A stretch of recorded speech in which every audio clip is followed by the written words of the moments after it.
Hello, everybody. Welcome into SportsDay Insider presented by the Dallas Morning News. I am Kevin Sherrington, joined by my old pal Evan Grant. We don't have David Moore with us this week. David was just too busy for us. No time for us this week. I think he's still in mourning for the Cowboys' playoff chances, which were pretty much eliminated on Monday night against the Bengals. I think David's got bigger things right now than us. Yeah. At Texas Capital, we know that the path to greatness isn't for the faint of heart. It's full of chances and opportunities with no promises. We know because we help clients and communities achieve greatness every day. Texas Capital is a full-service financial services firm founded and headquartered in Dallas, Texas. Our customized solutions were built to keep your business moving forward. Please visit texascapital.com to learn more. That's texascapital.com. Texas Capital is the collective brand name for the Texas Capital Bank and its separate non-affiliate banks and wholly owned subsidiaries. For deposit products, member FDIC. Another spectacular flop by the Cowboys. I tell you, this team has figured out more ways to lose and more silly ways to lose than any team that I can recall. I mean, it is just phenomenal. They had the opportunity there at the end of the game to win it, obviously, and there was a punt block by Nick Vigil. Did a great job getting through the middle of the line. Goes up, partially blocks the punt. It more or less goes straight up. At best, it's going to be about a 20, 25-yard punt. The ball comes down, and then that defensive back, whose name we can't pronounce, Omuriarie or something to that effect, who had been re-signed just that morning. Of course, he's played on and off for the Cowboys all year.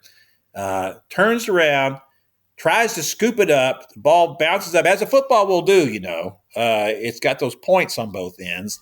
So it's not exactly easy to pick up when it's on the bounce. It bounces off his left shoulder. The Bengals recover, and then they drive down, and game over for the Cowboys. Micah Parsons was practically apoplectic at that point. He was also very upset after the game when they heard the news about DeMarvion Overshown, who had returned from a major knee injury, and it was just having a pretty spectacular season. He shows so much potential as a linebacker, much in the mold of Parsons. He's not as powerful as Micah Parsons is, but he's at least as fast.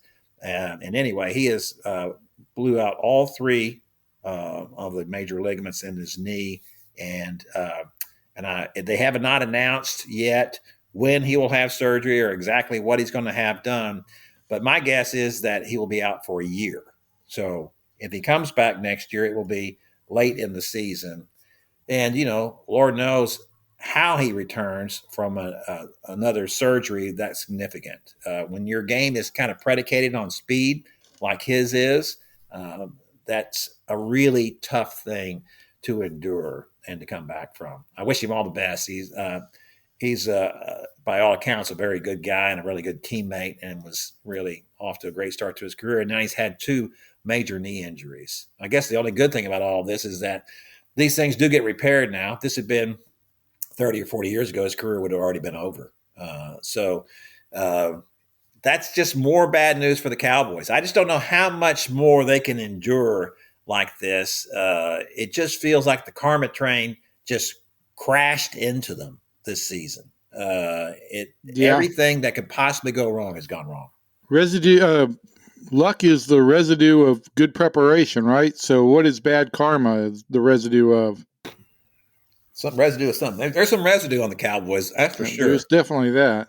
I think actually luck is the residue of design. But listen, you end up with a player that you just re-signed back in the middle of a big play and tries to make a big play and not a smart play. I mean, I don't know. Don't the Cowboys show the Leon Lett fumble in their orientation video? Yeah, that came up for sure during the broadcast. Shades of Leon Lett. At least that was a team going places. Right. This one's going nowhere. It adds to, I think, the way you summed up this season earlier. If you can't be good, at least be entertaining. And you do.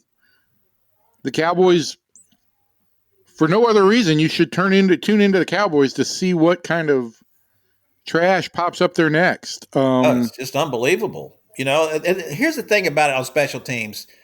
Well, and everything in football. And listen, I understand when there's a lot of emotion involved, and the way Mike McCarthy was trying to excuse the thing was that, well, he heard the crowd yell, he had his back turned, and then he turned back around, realizing that the punt had been blocked. And so then, there's no great way to handle that after the game because it's a crushing play. But listen, I think everybody who watches the game knows that it's not acceptable, right? It's not acceptable. And the bad thing is it speaks to this organization right now where it is. It's just not very disciplined. It doesn't make smart plays. And I don't know what Mike McCarthy could have said in response to all of that after the game Monday night, but I think whatever it was, there was going to be criticism because it's just an unacceptable play. Well, that's the thing about these Cowboys that bothers me is that, and we've talked about this before, and I brought up the Gordon Wood story about how, every play that they, when his high school team at Brownwood, if they made a play, if they made an error on a play, if one person makes an error on a play, they run the play again.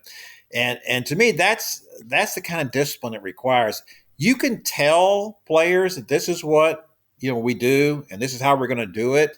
But you can't always assume they're going to know what it is that they're supposed to be doing, right? You want them to understand.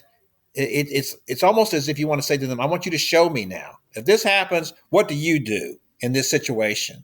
And but I can tell you, Evan, over the years, how many times have you seen a kickoff and a pooch kick and the ball's bouncing along, and all of a sudden you see the home team guy run over close to the ball. It's like you just want to scream at the TV or from the press box, get away from the ball. But what are you doing? Kevin, we talk about that all the time in baseball. We talk about slow heartbeats. Guys take ground balls all the time in spring training, before games, and then they get a routine ground ball or a semi not routine ground ball, and all of a sudden the game speeds up on them and they do everything not fundamentally correctly. And that's just what happens in sports is the moment gets too big for guys. And in baseball, we talk about 5 tools. I'm not sure what all the tools would be in football, but either way, the measurable that we can't ever measure is how guys respond to in the moment pressure. And the Cowboys just don't have guys who are great at that. No, they don't. And this is all part of that's an evaluation, right? It is an evaluation. I do think it speaks to their evaluations. Well, listen, we know all this, and I'm not going to say that they aren't smart or whatever. We don't have the access to their IQ scores. We don't know anything about any of this stuff.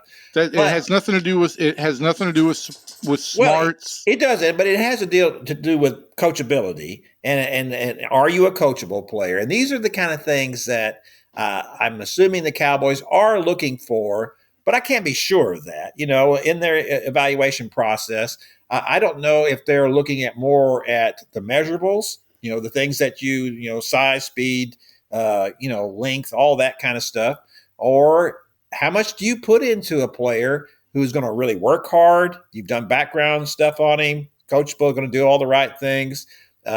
Sometimes what you can tell is that if you don't have, let's say, your salary cap and you're being restricted somewhat because of that, because you're paying some players so much money, you don't have for others.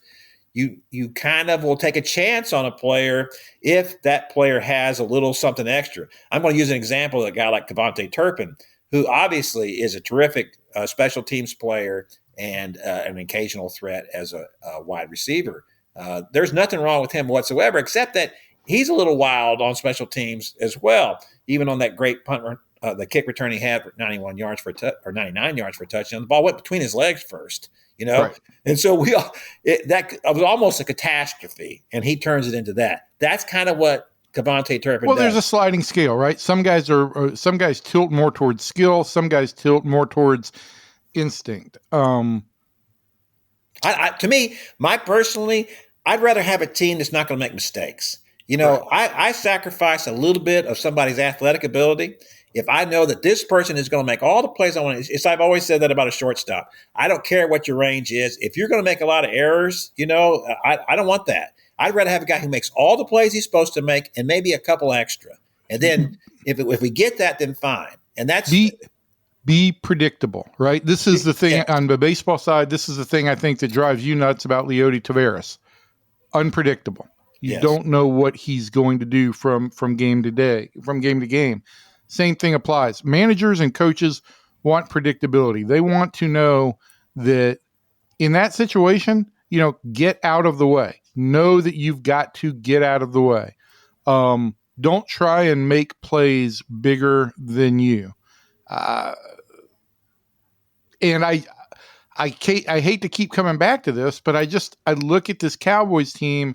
I look at how penalized they have been over the last few years. I look at the kinds of mistakes that they have made, and you know, it comes down to me that this is a rather undisciplined team, and I don't know if that speaks to coaching or messaging or the players, but undisciplined it's a bad label. You know, it's a bad label for a player or a team. It is. And so that brings us to the bigger question here, because look, the Cowboys were not going anywhere. We knew that. And, you know, as a matter of fact, things have gotten so bleak for the Cowboys that Carolina is the favorite going into the game this next week. That breaks a streak in which the Panthers have been the underdogs in 33 straight games. So this would be the first time they have been the favorite in a game in almost 3 years, or 2 years anyway. So that tells you something not good about the Cowboys' predicament. The thing for me here is that last week, Troy Aikman, who certainly I respect Troy's opinion on anything to do with football, and I have what's one of the reasons why I was kind of a defended Dak Prescott for much of his career is because Troy has always stood by, as Roger Staubach has. That's two pretty good quarterbacks to have in your corner, and I think they're being honest about the things they said about Dak. At any rate, the other day, Troy said on the radio that if you were looking for another coach for the Cowboys, other than Bill Belichick, you're not going to find one with a better resume. And he thinks that the Cowboys are really not that all far away from being contenders again, and that they just had a lot of bad luck, a lot of bad injuries this year, and some bad decision making in the offseason as well. Particularly about the running game and not getting somebody. Although now we see, Rico Dowdle seems just fine all of a sudden as a running back. He's had 3 100-yard games now. I think that speaks to the fact that their offensive line is finally starting to kind of gel a little bit, even though it is such a patchwork line. It's hard to imagine that. Tyler Guyton didn't even start at left tackle. Chuma Edoga did. And also Zach Martin didn't play at right guard. So you would think that, well, how could it be any better? Well, apparently it is better, because I don't think Dowdle's gotten any better. He's the same running back he always was. So this kind of tells you that probably the heart of the Cowboys' problems, offense anyway, all year long, we're essentially in the offensive line, even though I think they could still upgrade at running back in the draft.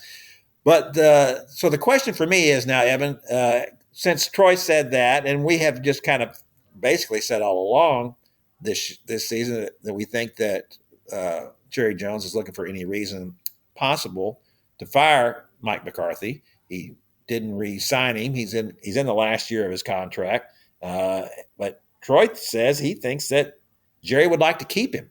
So let me ask you that. If that comes out that he keeps him, how will you feel about the Cowboys going into the next season? I just don't see how you can keep him. I think he's past the point of being kept at this. And I think that's a great point to make, is that at some point you have to consider the fan factor. How do you think that would go over with the fans and your ticket buyers to say, yeah, not only are you bringing him back, because can you really give him a 1-year contract? Right. You know, I mean, you can't extend a guy by 1 year and go through this whole contract year thing again next year. And I do think, the things that I look at when we talk about championship, Mike McCarthy was brought in here to win a championship, right? This is his, 4th season or 5th season? This is his 5th season. This is his 5th season. He has not advanced to an NFC championship game. It may not be fair, but he's had the opportunity. And I just don't think that if you're Jerry, for the fan, for where this is right now, and you're not going to get rid of your general manager for the 158th time, I don't see how you can bring the coach back and have any credibility with your fan base, or nationally, quite frankly.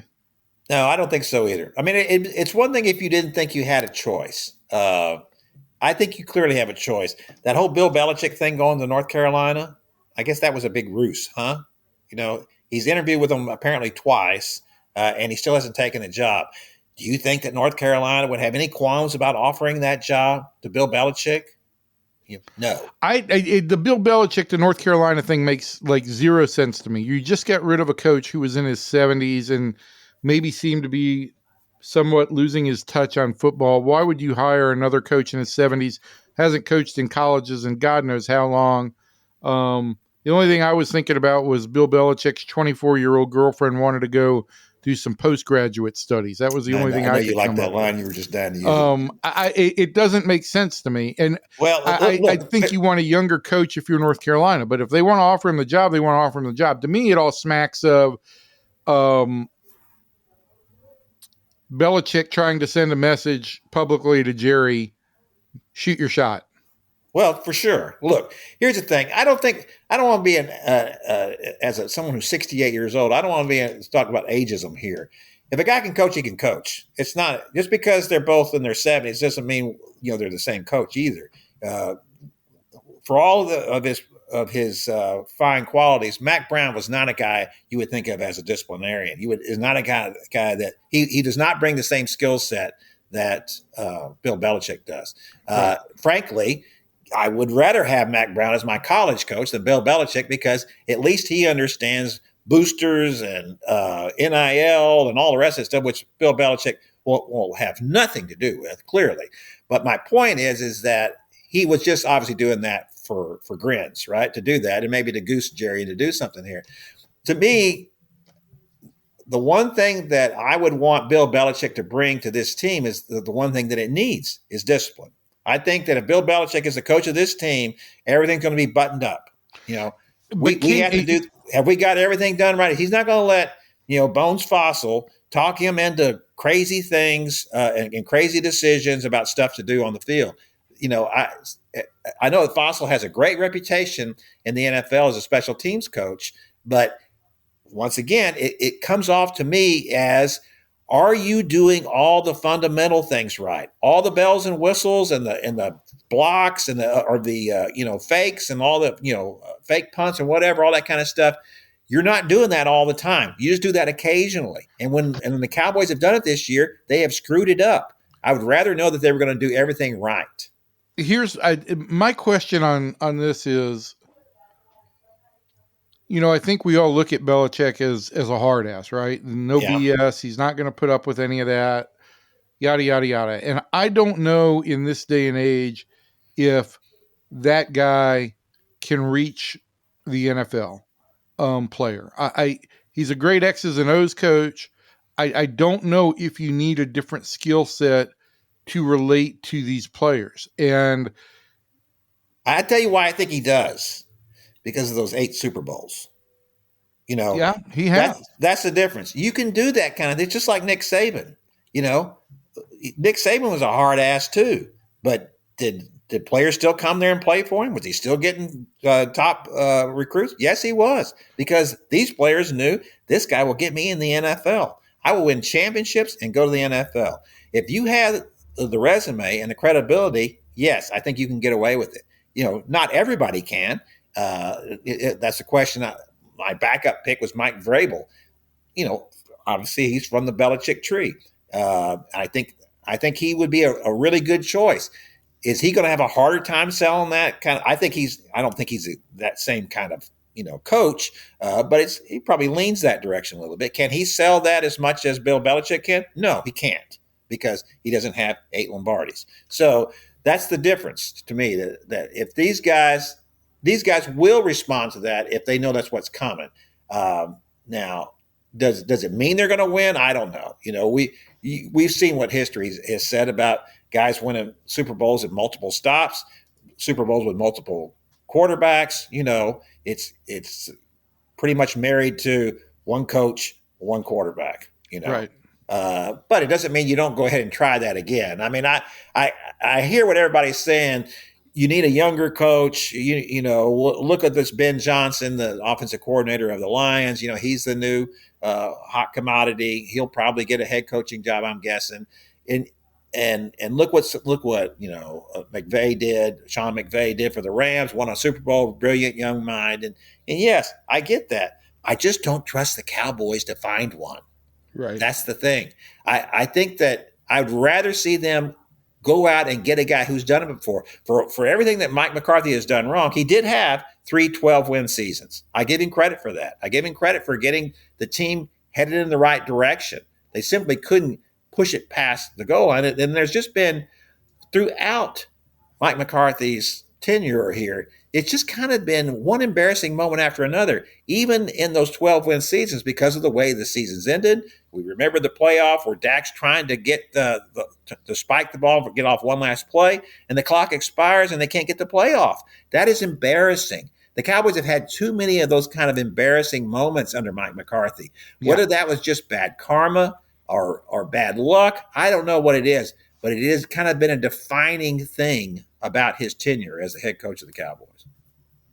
I don't have anything to add to that. I kind of agree with you.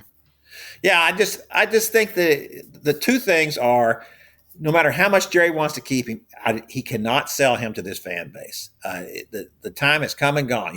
When Tim Cowlishaw has written in columns saying that Bill Belichick should be the coach, when I've written a column saying that the stuff just blows up.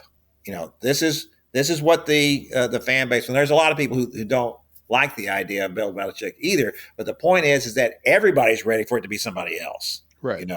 And I just think that nothing moves Jerry like the sound of people walking away from his. And I would agree with all this. I would also say that there is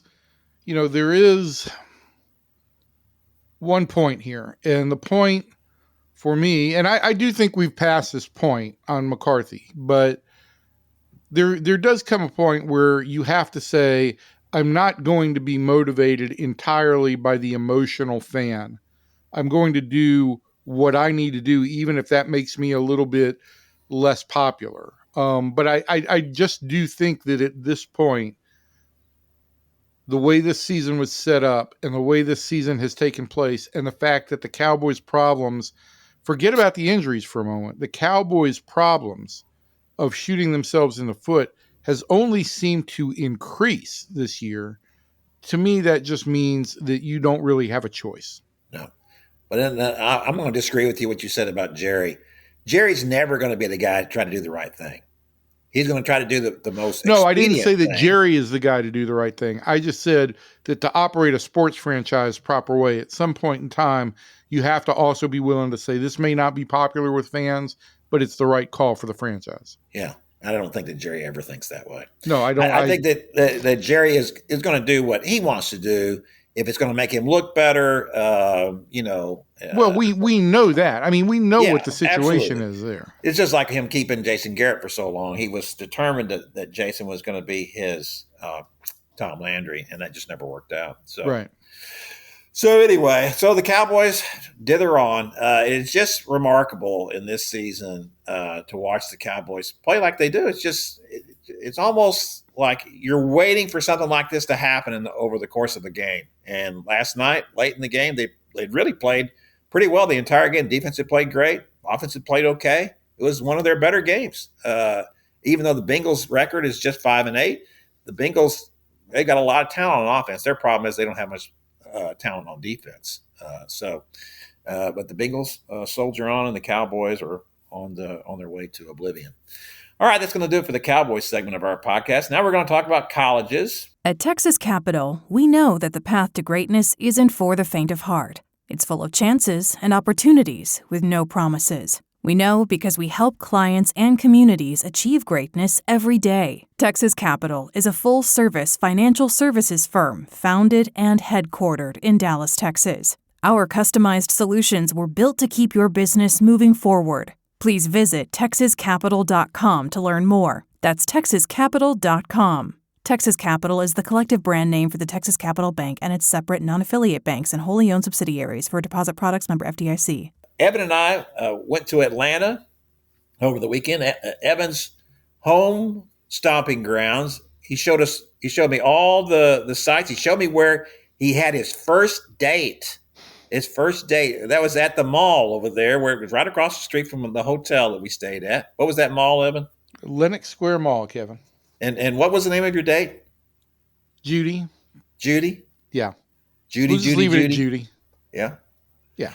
We'll protect the names of the innocent. Yeah, she's not so innocent if she was going out with you. How'd that whole thing end with you and Judy? We danced to Freebird at the dance that night, like every Southern couple does in the 1980s. That's not a good song to dance to. With me ordering some French onion soup at dinner, which probably was not the most romantic move in the world. But look, I was just getting experience. I was just gearing up for one day meeting Gina. Yeah, that's right, meeting Gina. That was much later. Did you never dance to Freebird at the end of any of your dances? First of all, it's impossible to dance to Freebird. It changes speed as you get to the end of it. And then what are we supposed to start doing then? We're all slow dancing. And then now we're supposed to just speed up now? It does, Kevin, it has nothing to do with what's danceable. It has to do with the fact that you grew up in the South in the 70s and 80s, and Freebird was apparently a national anthem. Yeah, I guess so, especially where you were from, over there, all those Hicks over there, and Hicks and the Sticks. And then let's see, what else did we do while we were there? We had a meal with our pals, Cedric Golden and Kurt Bowles, Austin and Houston. We both are living in Austin, working there. We did that. We also covered a football game. We also covered a football game. And not a very good game, but it was an entertaining game. It had its moments here and there.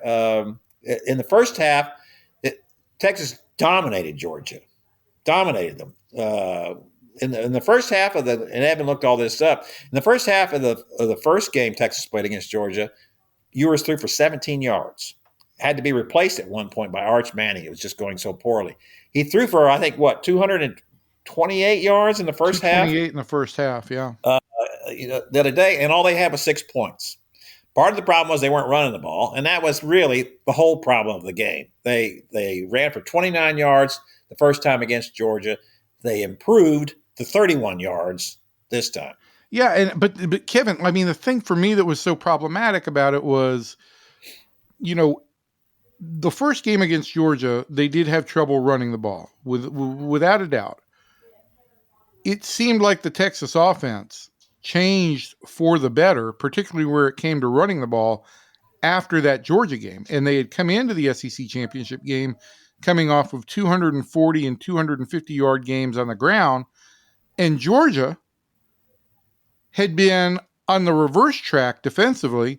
They had gotten worse and worse as the season had gone on and had given up 220 yards to UMass and then 260 yards in that 8 overtime game to Georgia Tech, in which Haynes King, running an RPO, just, ran them ragged. And so for me, the biggest surprise and the biggest tactical mistake for Texas, I thought, was coming in and not running the ball right at Georgia and saying, we're going to assert ourselves. We didn't keep track of how much Georgia had in the box on every play. You seem to think that Georgia was loading it up with defensive linemen and linebackers. I just felt like no matter what Georgia had done, and I had watched them a lot this season, it just didn't seem like they were able to stop the run. And I think Texas gave them too much credit there. Well, the first drive, they were just throwing the ball down the field, but they were having a lot of success doing it. And that is, look, true. No matter what he says about anything, Sark wants to throw the ball. You Right. know, he can say that, well, I coached in the SEC because he did 2 years at Alabama and all that. That wasn't a lot in Alabama. He coached on the West Coast, right? And that's throwing the ball. So that's who he is, and that's what he wants to do always. So I will say, though, now I had to look to see how many times they actually ran the ball. For some reason, I got in my mind 25 times, 31 yards. It was a 1.1 yard average. They've averaged 1.1 yards in both games. Yeah, so it's terrible. They didn't have much success at it. Why? Part of the problem is, and I listened to after the game, Aaron Murray, and he was kind of dissecting the game a little bit, former quarterback, and he was pointing out that, of course, they also had 6 sacks. So they sacked him 6 times this game, sacked him 7 times in the game in October. So that's 13 sacks in 2 games. Quinn Ewers is just an immobile quarterback. He even when he gets out of the pocket, he's struggling when he does that. How much of that is due to the ankle? He was never one to run very much. He is a little slower now because of the bad right ankle. That's an issue for him. It seems to me what Georgia is doing is they're selling out on this. We're gonna pin our ears back and go and get him, and he's not gonna beat us that way. I saw there were some concerns from some people. Even Johnny Manziel was asked, "Were you surprised that they didn't put more Arch Manning in the game to give them a running threat at quarterback?" And yes, you probably could have done that, but the thing is, the man threw for 228 yards in the first half. That you got to score more than 6 points out of that. And so, yes, and he was look. I mean, they didn't run the ball, but they were also. But Ewers was also let down. And I mean, to think that he threw for 228 yards and had egregious drops by just about every receiver, Gunnar Helm, Golden. Isaiah Bond dropped the ball in the end zone. He was diving for it, but the ball's right there. It's a perfect throw, and that's the thing about Ewers. And Isaiah Bond had the two penalties yes. that turned. They were both basically inside the red zone. I think one was at the 25, one was at the 21 on first down. Put them back to 1st and 20, and took them out of a touchdown. Both of those ended up being the field goal drives, and they should have been up 14-0 instead of 6-3 at that point. I do think also, and I'm not going to make excuses for him, I do think also that it's a home game for Georgia, right? And this, our old pal Jeff Miller brought this up to me, and I think it's a great point going forward. Obviously in the SEC, where are you going to have the title game other than Atlanta? There's no other choice, unless there was when it started. Well, I mean, you could go to New Orleans to have it, but I'm talking if you're going to go to you got to go to a big city to have this. You got 2 choices. Well, they're not going to let them have it in New Orleans for whatever reason. And so it's Atlanta. Well, how unfair is that? Because I would say that crowd was about 75-25, Georgia to Texas fans. And it was loud. I mean, my little thing on my watch was going off several times during the game. But even at that, I will give Steve Sarkisian credit. He did say at one point in the press conference afterwards that, because the Malik Agbo had a false start on the field goal. How do you have a false start on a field goal is beyond me. Why are you moving before anyone starts running at you? It's not a running play. Just stand up. When someone starts running at you, stand up and block them. So that cost them a 37-yard field goal. And when they backed it up 5 yards, he missed from 42. Barely missed it, but he missed it. If you don't have a false start, the Longhorns win that game. They win it in regulation. It's over. Yep. That's it. So, I mean, that alone was embarrassing. They had a false start on a punt. They had, Colin Simmons, who's a very good young player, but he was offsides on consecutive plays. How in the world, this kind of stuff, you know me, this kind of stuff blows me away. It just makes me crazy. You were just offsides. How could you do it again on the next play? How's that possible? And that's what I would have gone over and said to him on the sideline. How is this possible, son? How do you do this twice in a row? It's just mind-boggling. So they made, they had 11 penalties, which is season high for 94 yards. And then there were several penalties that were either offsetting penalties or Georgia declined to take them. So it was just because a couple of those times when they had the offsetting penalties, it was on plays where it had big gains for Texas. And yet, because of the offsetting penalties, they didn't get those.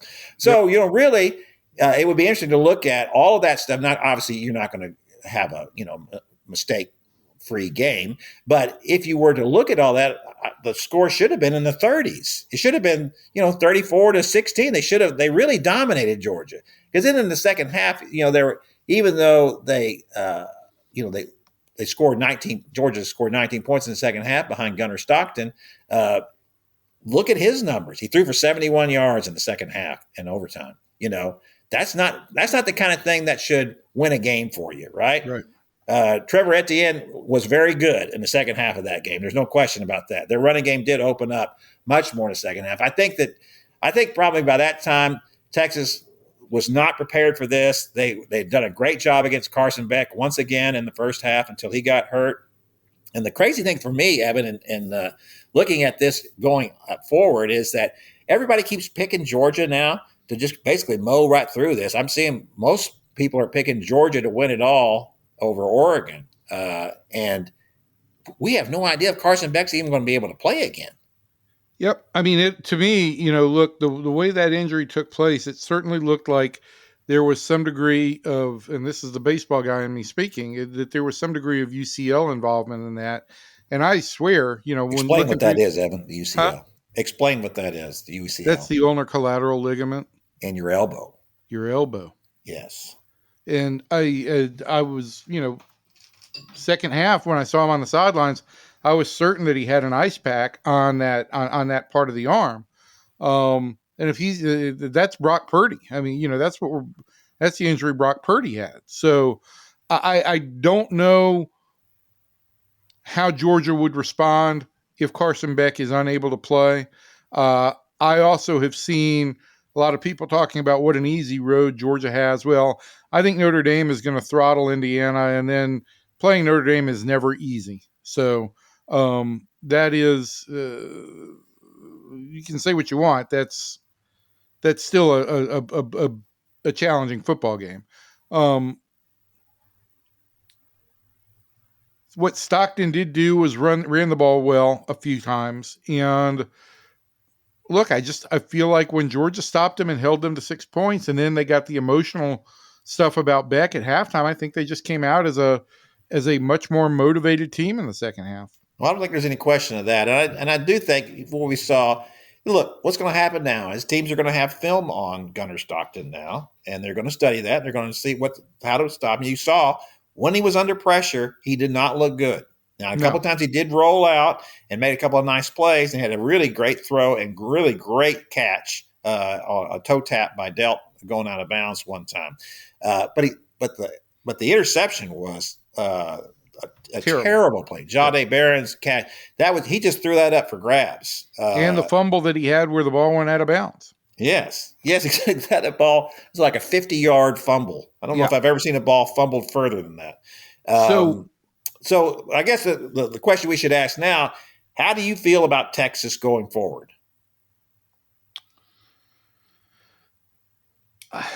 Listen, I mean, I don't know how to explain to you. Like, I've seen Texas play Georgia twice. I expected Texas to dominate both of those games, and I saw them lose, and I'm still not entirely sure how they did it. I think Texas is as talented as any team in the country.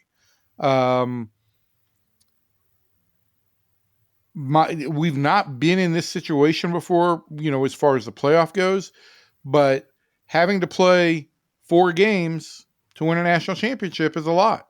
It is a lot. The worst part about this for Texas, in my mind, is the fact that you just simply have to play another game. They were going to have a bye if they'd won that game, of course, and now they're going to play Clemson at home. I think they beat Clemson, and I think they beat them fairly handily. And then if they win that game, then they move over, and then they get the winner. And let's see, I'm looking at my bracket here.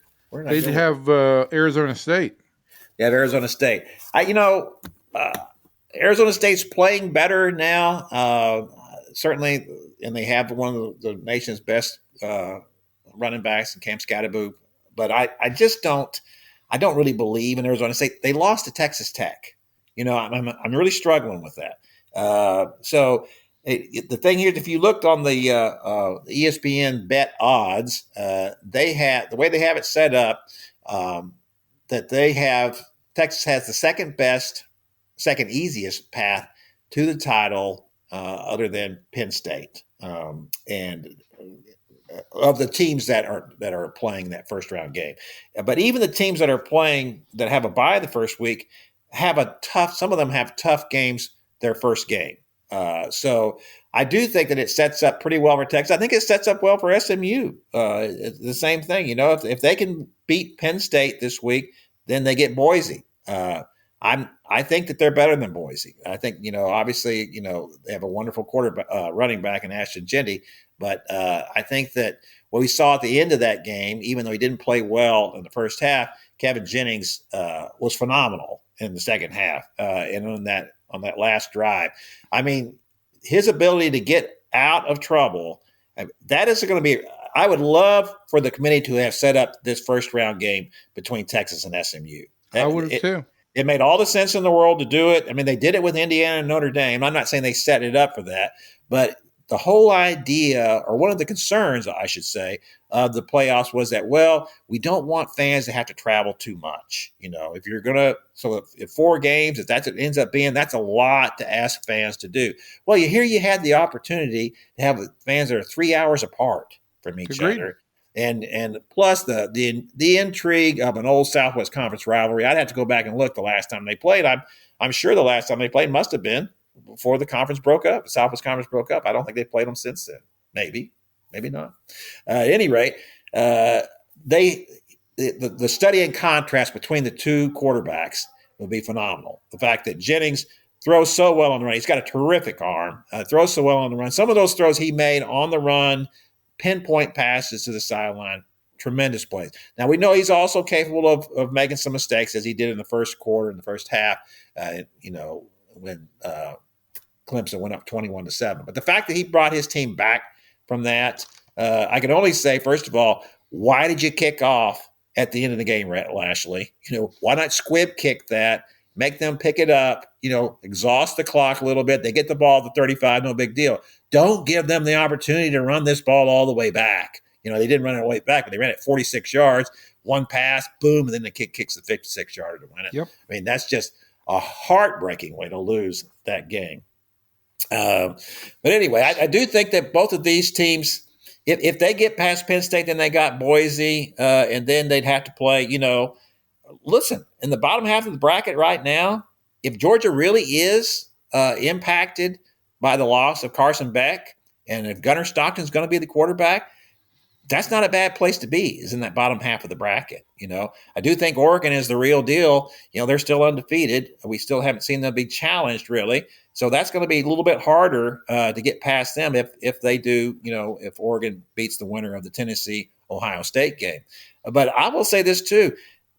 This bracket is wide open. And now with Georgia, with the possible loss of their quarterback, yes, I know that Oregon has done a great job, but I also think the Big Ten was top-heavy this year. You had, a couple of 2 or 3 really good teams, and then it was kind of a little mushy in the middle, and then it was, of course, terrible at the bottom.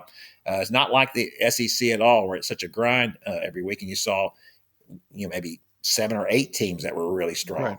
So I do think that there's just about anything that can happen here. I wouldn't be surprised, frankly, other than Clemson and Boise and Arizona State. I really think that everybody else has a shot, maybe a small shot, but a shot. And that's going to make this really fun to watch. I would agree. I mean, I don't know that I believe in Indiana very much, and I don't know if SMU has got the depth to play 4 more games, but I do think it's pretty wide open. Yeah, the thing about SMU, and we talked about that before, is how much speed they have. They are really fast, and they have to play their game. Whoever they play, that's the great thing about this. I don't know how dominant Penn State's lines are, and so and the weather. I haven't checked the weather, what it's supposed to be like on the 15th, or not the 15th, on the 21st. Did they play on the 21st or the 20th? I'd have to look. But, you can't imagine it's going to be too good in that game. They also have, if their fans can drum it up, they have a little bit of an emotional factor here. I talked to some people the other day. If you remember this, Evan, in 1982, SMU, Georgia was number 1 for most of the season. SMU was number 2 for about 3 or 4 weeks. And then they tied Arkansas in their last regular season game. Kind of controversial thing where Bobby Collins didn't go for 2 and kick the extra point. But he knew by taking the tie that he would be in the Cotton Bowl because they would be the Southwest Conference champions. At any rate, then when the next rankings came out, they dropped SMU to 4, and Penn State jumped to 2, and they had a loss against Alabama, an Alabama team that went 7-4. They got blown out by Alabama, and then when in the bowl games, Georgia lost, Penn State won. SMU won, beat Pitt 7-3 in the Cotton Bowl in a miserable circumstances there, miserable weather. Dan Marino could hardly even hold on to the ball. And Penn State won the national championship, even though SMU was 11-0-1. There's been always a lot of controversy about that, about how could the team that was undefeated didn't get the championship. Well, Joe Paterno had 3 teams that had been undefeated, and he didn't win the championships in any of those years. And there was a feeling out there that we just want to give this one to Joe Pa and SMU. They'd been on probation the year before, and those guys should have. If Bobby Collins really wanted to win it all, he should have gone for 2 instead of kicking the extra point. Sure. So there's a little bitterness among the old SMU fans about Penn State. So that's why makes it a little bit interesting, even more interesting than it is just from the standpoint that they're in the playoffs and playing them.